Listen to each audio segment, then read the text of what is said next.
오늘은 본문 말씀을 통해서 바울과 디모데에게 배우는 공동체 세 번째, 사람을 변화시키는 공동체, 이런 말씀을 나누도록 하겠습니다. 다음 페이지 보여주시고요.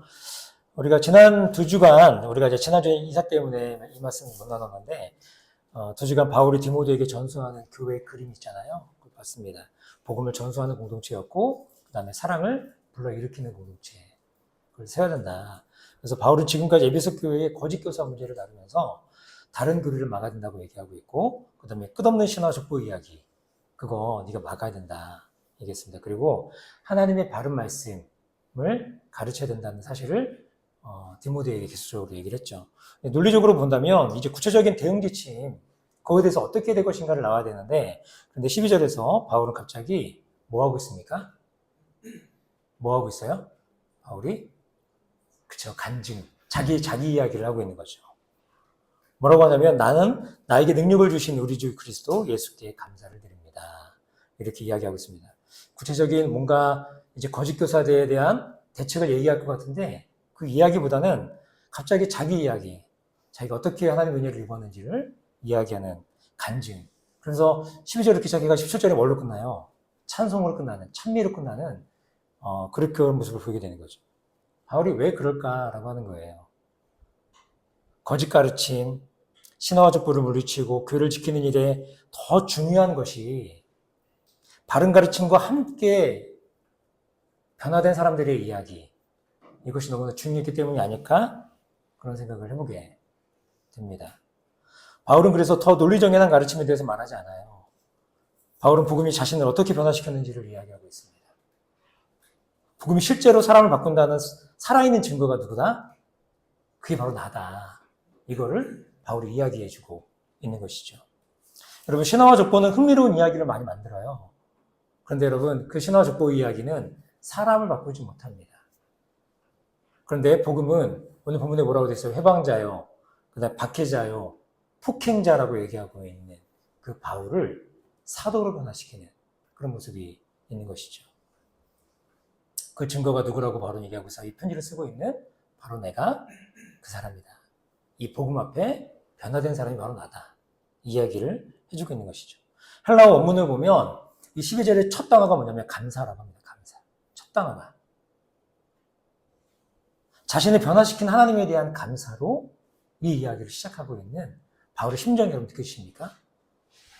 바울은 교회에 대한 생각들, 교회에 대한 안타까움들, 이 교회를 지켜야 된다라는 이런 마음들이 컸지만, 그러나 거기에 있는 거짓 교사들을 대응해야 된다는 걸 얘기하면서 동시에 바울이 어떤 역을 얘기하고 있어요? 이 복음이 바로 나를 변화시켰다. 이 얘기를 해주고 있는 겁니다. 그래서 오늘 우리는 이 본문을 통해서 세 가지를 보는데요. 첫 번째는 바울에게 일어난 변화가 뭔지 그걸 볼 거고요. 두 번째는 변화된 사람이 복음을 누리며 산다는 것이 뭔지. 저는 이게 굉장히 중요하다고 봐요. 복음을 누리며 산다는 것이 뭔지. 세 번째는 한 사람의 변화의 이야기가 공동체와 어떻게 연결되는지, 그걸 좀 우리가 보려고 합니다. 첫 번째 페이지입니다. 13절에서 바울은 자신의 과거를 세 단어로 요약하고 있어요. 뭐라고 되어 있습니까? 내가 전에는 회방자, 그 다음에 박해자, 그 다음 뭐라 그래요? 폭행자라고 얘기하고 있어요. 이 단어를 보면 점점 강도가 세지는 것 같지 않으세요? 처음에 그냥 회방만 한 것 같아요. 회방. 그죠? 그리스도를 모독하는 회방자. 그리고 조직적으로 교회를 쫓아다니는 박해자. 근데 어때요? 마침내 성도들을 해치는 폭행자. 이게 어디에 드러나 있어요? 사도행전에 이 이야기가 잘 드러나 있습니다. 여러분, 스데반이 돌로 맞아 죽을 때 그 자리에서 주동했던 사람이 누군지 아시죠? 그게 바로 사울이었어요. 그리고 사도행전 8장에 나오는 이야기고, 사도행전 9장에 보면 주님의 제자들을 위협하면서 살기를 띠고 등등 해가지고 이 다메섹으로 찾아가고 있는 바울의 모습이 나옵니다. 그런데 여기 재밌는 것은 그 시절에 바울은 뭐라고 그래요? 자기가 이 약한 일을 생각하지 않는다라고 본문에 얘기하고 있어요. 내가 그때 몰랐다. 내가 모르고 이걸 한 거다. 바울은 어떤 사람이었어요? 이 폭행자, 박해자, 회방자가 이 일을 하는 것이 하나님을 위해서 한다고 생각했어요. 하나님을 위해 일한다는 확신을 가지고 이 일들을 한 것입니다.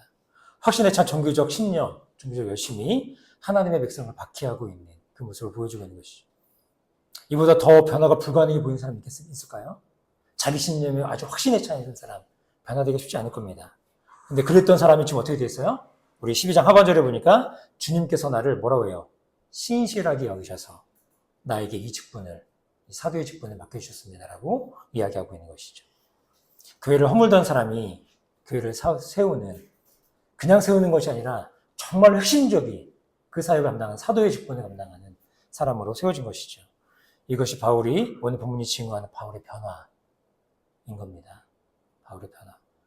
그런데 12절에서 14절을 천천히 읽어보면 재밌는 게 보이는데요. 이 변화를 일으키는 동사들의 주어가 전부 뭔지 아세요? 전부 다 주님이에요. 능력을 주신 분도 누구예요? 주님이셨고요. 신실하게 여기신 분이 12절부터 다 나오는 이야기예요. 신실하게 여기신 분도 누구예요? 주님이. 직분을 맡겨주신 분도 누구예요? 주님이에요. 자비를 베풀어주신 분도 누구예요? 은혜를 부어주신 분도 누구예요? 믿음과 사랑을 누리게 하시는 분도 누구예요? 뭐 랩하는 것 같네요. 여러분, 변화의 주역, 변화의 주체가 누구예요?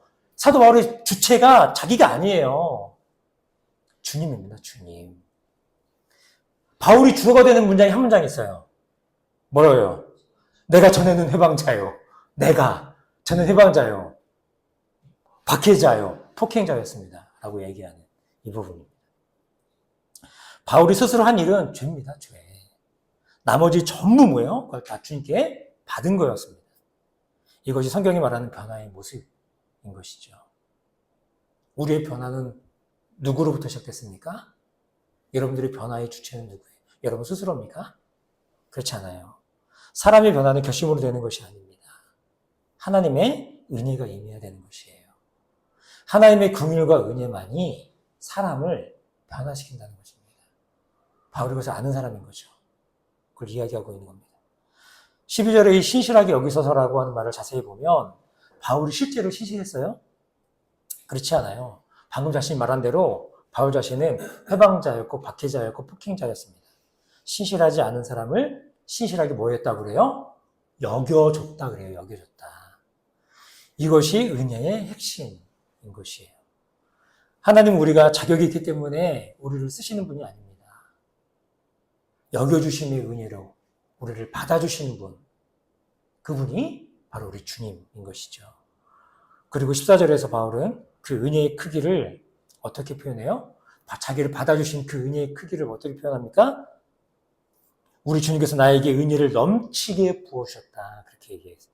여기서 넘치게 부으셨다라고 하는 헬라어는 신약 성경에서 여기만 나오는, 특별히 여기만 나오는 단어입니다. 넘치다라는 말에 초과하는 접두사를 붙여가지고 뭐예요? 은혜가 넘쳤는데 또 넘치고 차고 넘친다를 표현하고 있는 거예요. 여러분 놀라운 거예요. 바울이 하나님께 받은 은혜가 얼마나 놀라운지 그 은혜를 감히 설명할 수가 없는 거예요. 그래서 하나님의 은혜가 나에게 넘쳤는데 또 넘치고 또 넘쳤다. 초과야 계속적으로 넘치고 있다. 이걸 얘기하고 있는 거예요. 넘치는 은혜가 바울의 변화를 보여주고 있는 것이죠. 바울이 어떻게 변화된 사람이에요?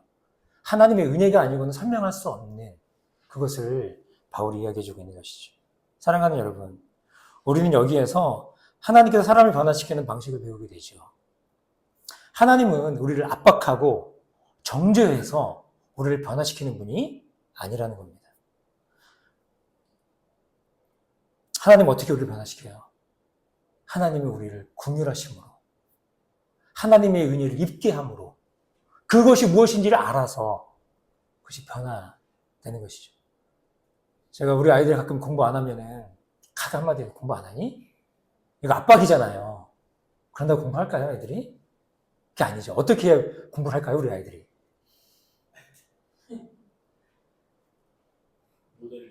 모델링. 그렇죠. 아빠가 집에서 책을 많이 읽고 공부하는 모습을 보이고 그런다고 공부할까요? 물음표?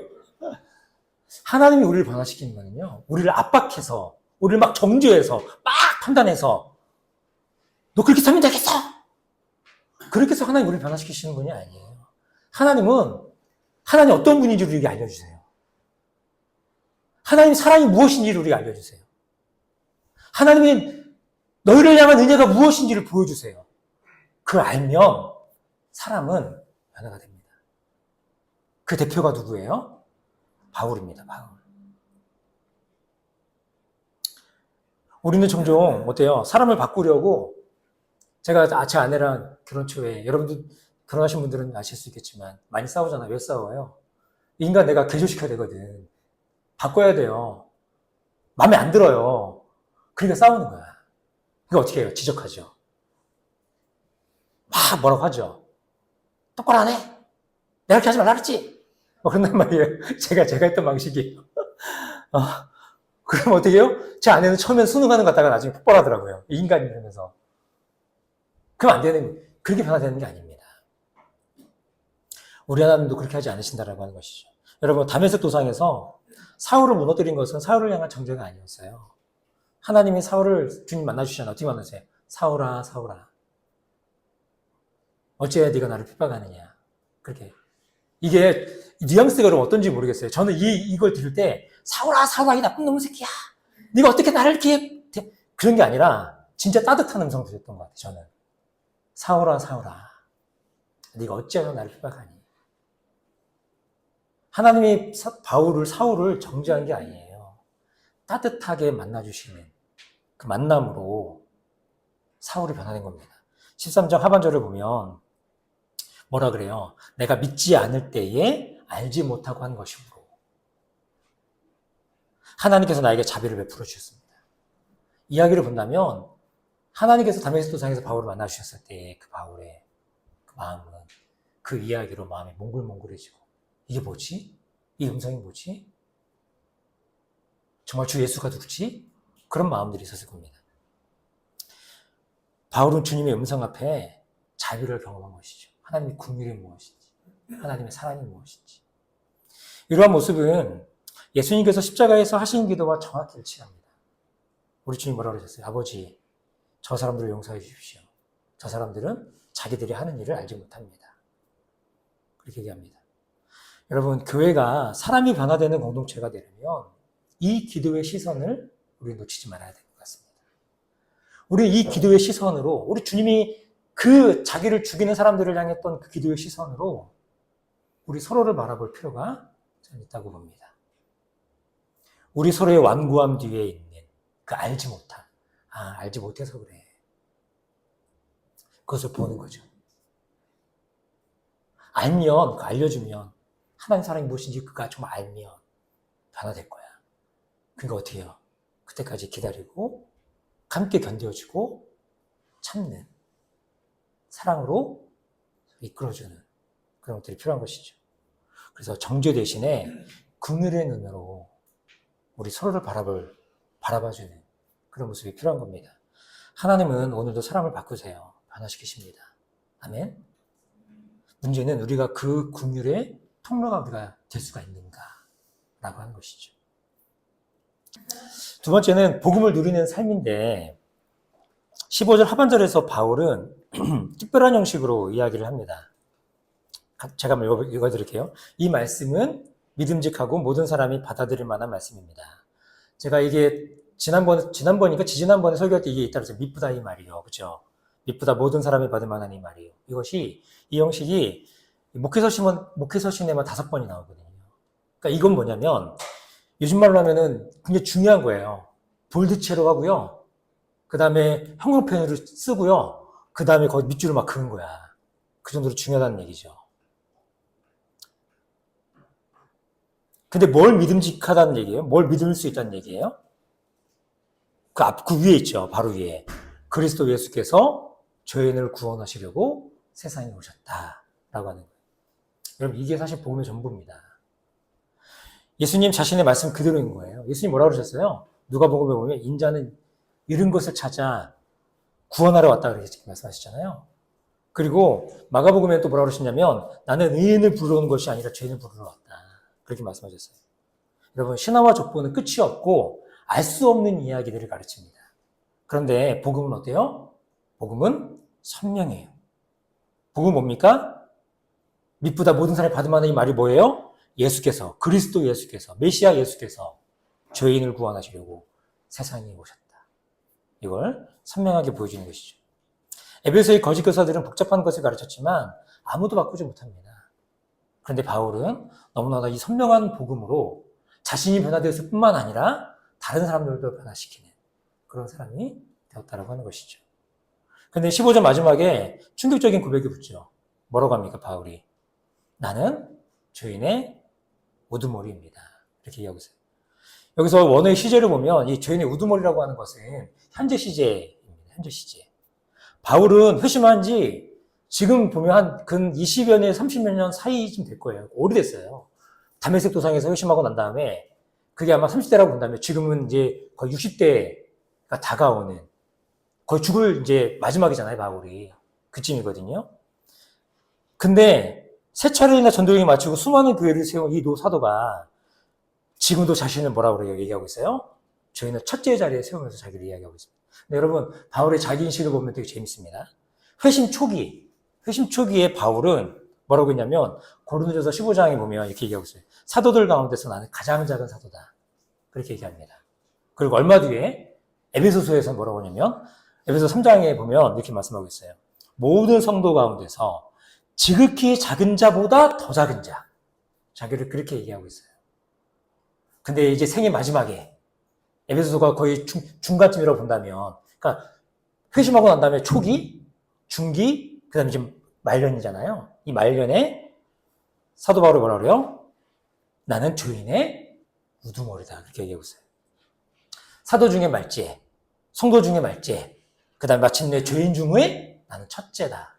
되게 재밌죠? 바울이 그렇게 얘기합니다. 바울은 갈수록 낮아집니다.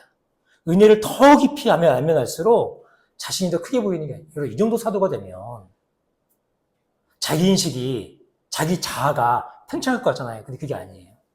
하나님의 사랑과 은혜를 알면 알수록 자기 자신이 더 겸손해지는 그런 모습으로 나아간다고 하는 것이죠. 그 은혜를 받은 자신이 얼마나 그 은혜를 받을 자격이 없는 사람이었는지를 바울은 이야기하고 있는 겁니다. 왜요? 그 은혜가 무엇인지를 너무나 선명히 알고 있기 때문인 겁니다. 여기에 역설이 있죠. 죄인의 우두머리라는 고백은 자기 비하 이런 게 아니잖아요. 우리 잘 알잖아요. 그게 아닙니다. 그 반대예요. 죄인의 우두머리란 뭐예요? 그 누구보다도 절실하게 누가 필요한 사람이라는 걸 보여주고 있는 거예요. 예수가 난 필요한 사람이다. 아주 놀랍지 않아요? 바울이 인생의 마지막에 많은 걸 이루고 복음을 위해서 정말 자신의 인생을 다 드린 사람인데 그 사람이 마지막에 뭐라 그래요? 나는 죄인 중에 괴수, 옛날 표현에 죄인 중에 괴수다. 난 죄인 중에 우두머리다. 나는 그 누구보다도 여전히 하나님의 은혜가 필요한 사람이다. 이것을 보여주고 있는 거예요. 예수님께서 말씀하시지 않았습니까? 용서받은 것이 적은 사람은 적게 사랑해요. 근데 여러분, 자기 죄를 작게 보는 사람은 은혜도 작게 느낍니다. 근데 내가 받은 은혜가 내가 어떤 죄인인지 아는 사람들은 내가 말할 수 없는 우리 옛날에 사랑교회 청년들 우리 소요리 문답 공부할 때 우리 배웠잖아요. 우리 죄의 비참, 우리 뒤에서 비참함. 아직까지 기억하고 있군요. 내가 얼마나 큰 비참한 지경에 있는 사람인지 아는 사람들은 그 하나님의 그 사랑이, 그 하나님의 은혜가 얼마나 놀라운지. 그래서 예수님 말씀이 맞는 거예요. 용서받는 것이 적은 사람은 적게 사랑하는 거예요. 근데 내가 용서받는 게 크다고 느낀 사람은 어떻게 해요? 주님에 향한 그 큰 사랑 앞에 바울과 같은 고백을 할 수밖에 없는 것이죠. 그래서 바울이 여기 현재형이라고 했잖아요. 현재형이라고 하는 건 뭐예요? 바울의 이 고백은 지금도 여전히 매일매일 이 복음의 놀라운 의미를 누리며 살고 있는 사람의 고백이다 라고 하는 것이죠. 저는 이것이 복음을 누리는 거라고 봐요. 매일매일 그 복음을 누리는 거예요. 제가 이번 주에 이사하느라고 저도 좀 피곤하기도 하고 그랬거든요. 근데 저녁 시간에 앉아가지고 말씀을 읽고 성경을 이렇게 묵상하면 또 성경도 이렇게 어려워요. 이사야가. 너무 어려워. 왜 그런 성경을 줘가지고. 근데 짧은 시간이어도 이렇게 묵상하는 시간이 저한테는 너무나 큰 기쁨이더라고요. 그래서 올리고 성도들에게 같이 나누고 짧은 글이어도 그렇게 나눌 수 있는 그 하나님의 은혜를 누리는 삶. 하나님의 은혜가 무엇인지를 아는 삶. 이것이 바울이 살았습니다. 여전히 매일매일 복음의 놀라운 일을 누리며 살아가는 것이죠. 14절에 세 번역 표현이 참 너무 좋습니다.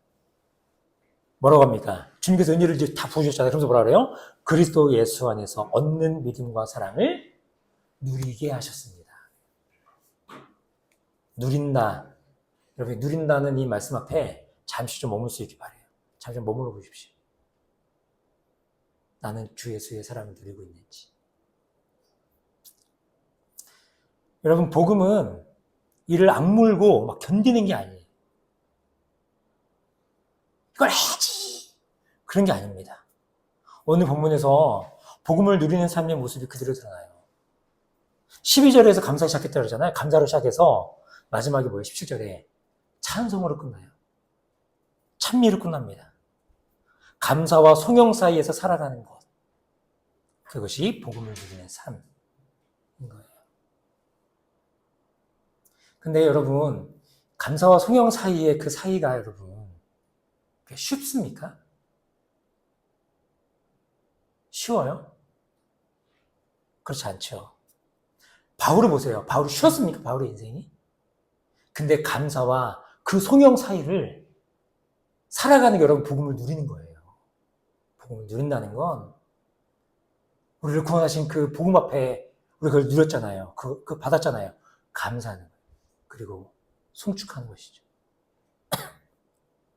어떤 때는 고통으로 인해 소망이 끊길 것 같은 삶을 살다가도 하나님의 은혜를 누리고는 이것이 얼마나 나를 행복하게 하는지 우리 알게 되잖아요. 그럴 때 주님을 찬미할 때 여러분 그때 드리는 그 찬미 제사가 그 얼마나 감격적입니까? 아름답고. 이것이 바로 바울의 삶이었고 우리들의 삶인 것이죠. 저는 이것이 믿음과 사랑을 누리는 삶이라고 봐요. 우리 인생 전체 속에서 감사와 송축 사이에 그걸 누려가는 거예요. 복음을 누려가는 거. 저는 여러분들이 그렇게 여러분들의 삶 속에서 이 그리스도를 누려갈 수 있기를 바랍니다. 그런데 우리 현실은 어떻습니까?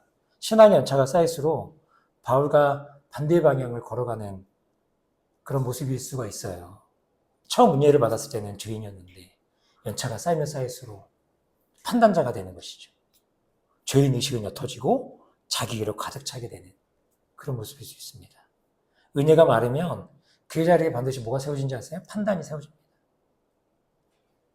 요즘에 내가 누구를 자꾸 판단하고 있다면 그것은 어떤 한 사람이 그 사람의 문제이기 이전에 내가 은혜가 말랐다는 신호일 수도 있다라고 하는 것이죠. 그래서 기억할 수 있길 바라요. 우리가 지지난주에 보았던 5절 기억하십니까? 사랑은 깨끗한 마음과 선한 양식과 거짓 없는 믿음에서 우러나온다라고 했잖아요. 근데 오늘 본문이 그보다 더한 깊은 청원을 이야기하고 있는 것 같습니다. 그 마음과 그 양심과 믿음 자체가 어디서 나온다고 보여주셨어요? 하나님이 부어주신 그 은혜 안에서 나온다고 14절은 얘기하고 있는 것이죠. 사람이 변화되는 공동체는 서로에게 잘하라고 서로를 사랑하라고 막 다그친다고 그런 공동체가 되지 않습니다. 함께 그리스도 예수의 은혜 안에 깊이 머물 때 그때 우리는 사람이 변화되는 공동체를 경험하게 되는 것이죠. 사람을 사랑하게 되는 공동체를 경험하게 되는 것이죠. 그 핵심이 뭐예요? 머무는 거예요. 그걸 누리는 거예요. 그 사랑 안에 머물고 그 사랑을 누릴 수 있기를 주님으로 축복합니다. 우리 진실한 교회가 함께 이 은혜 안에 깊이 머무는 공동체가 될 수 있기를 바라요. 마지막 세 번째인데요. 바울의 변화인데 이 바울의 변화가 공동체에 어떤 영향을 주는지. 하나님께서 하필 바울에게 죄인의 우두머리에 잡히게 푸셨습니까? 오늘 본문이 답을 하고 있는 것 같아요. 우리 17절을 우리 같이 한번 읽어보겠습니다. 17절입니다. 시작.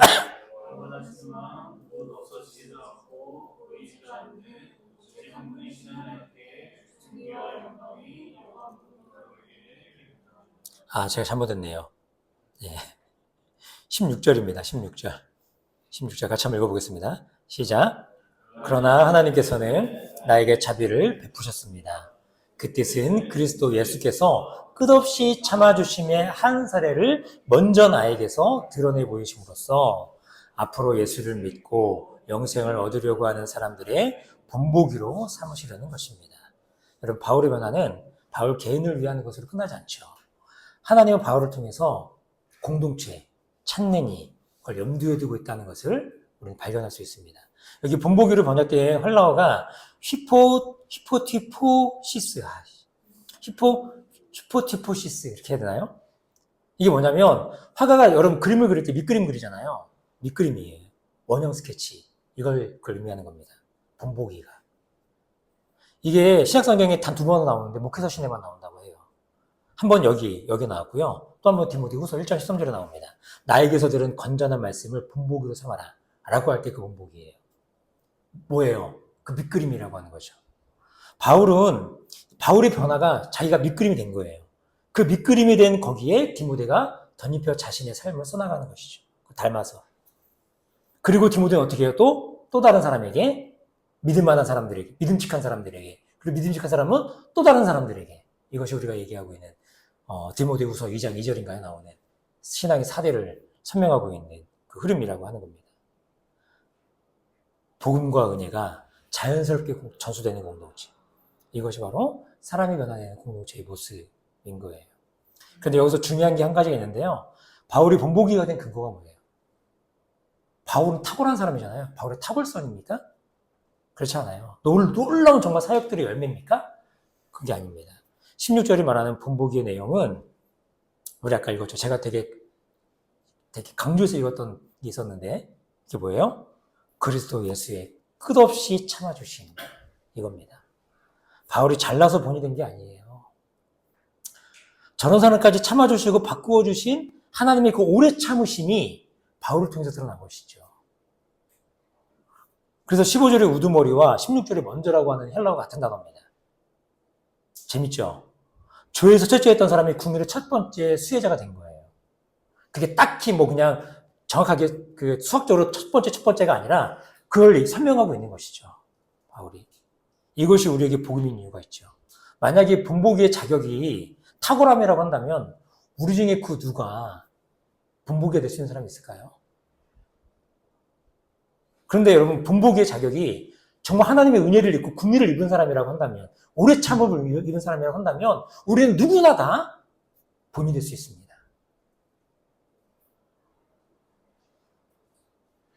톰 라이트가 이런 비유를 들었어요. 가장 길들일 수 없는 야생마가 길들여진 것을 본 사람들은 안 되는 거예요. 이제 문노물 장애물이 없다는 것을 안다는 거죠. 그러면서 하나님이 바울을 바꾸셨다면 하나님이 못 바꾸실 사람이 이 세상에 없다.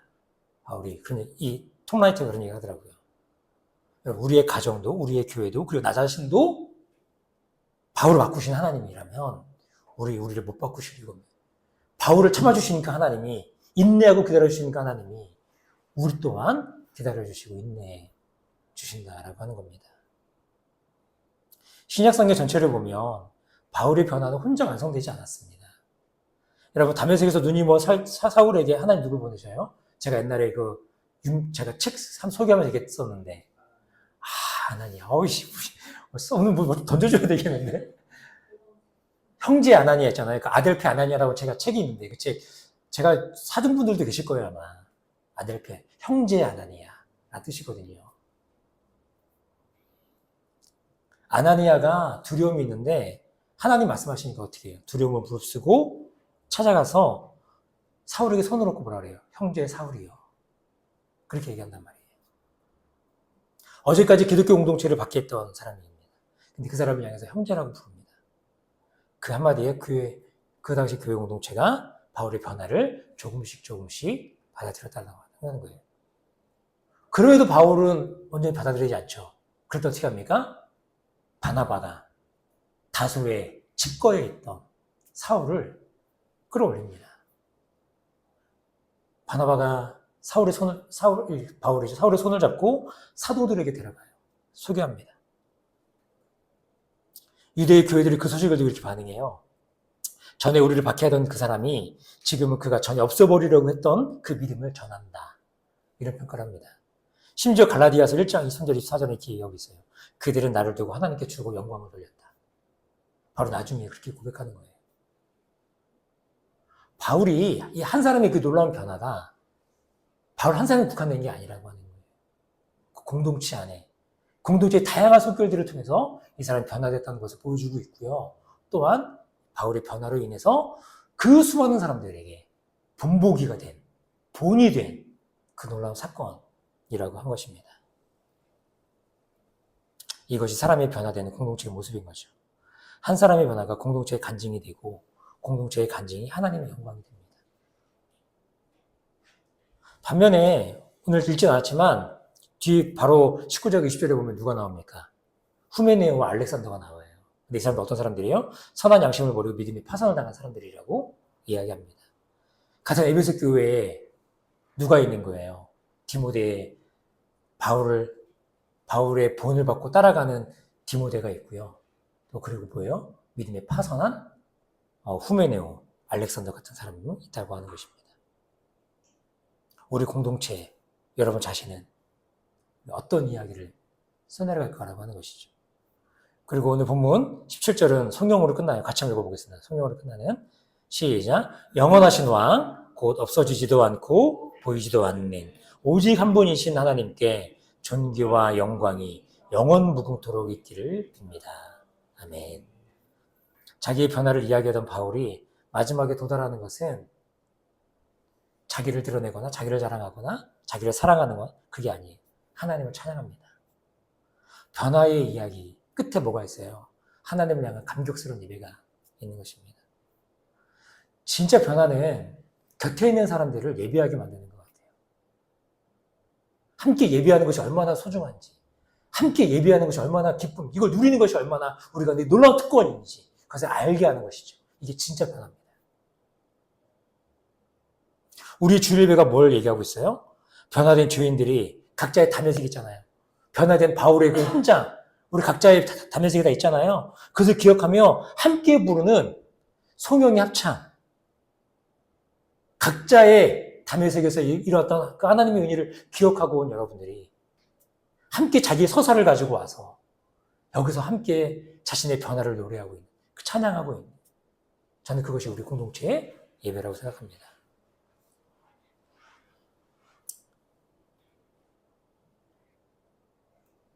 그런 변화가 있는 우리 진실한 교회 공동체가 되기를 소망합니다. 예, 말씀의 결론이고요. 다음 페이지. 예. 변화는 하나님의 궁휼하심으로부터 시작됩니다. 하나님의 은혜를 받아야 되는 것이죠.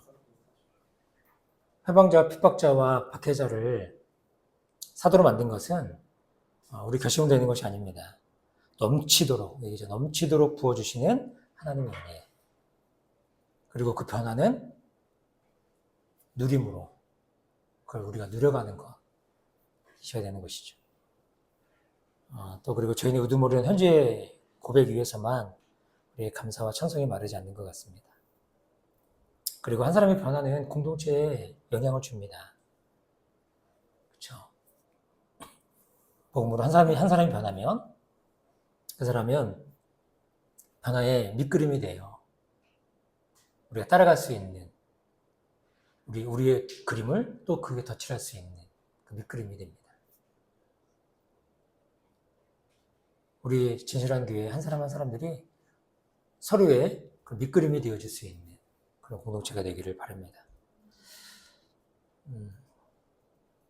이번 한 주 여러분들의 찾는 일들 또는 만난 사람들에게 여러분들이 복음을 만난 이야기 그런 것들을 나눌 수 있으면 한번 그런 시간을 가져보시길 바랍니다. 축복합니다. 그럴 수 있기를 기도하겠습니다. 좋으신 아버지 감사합니다. 오늘 우리 진실한 교회 예배당을 이전하고 첫 예배를 드렸습니다.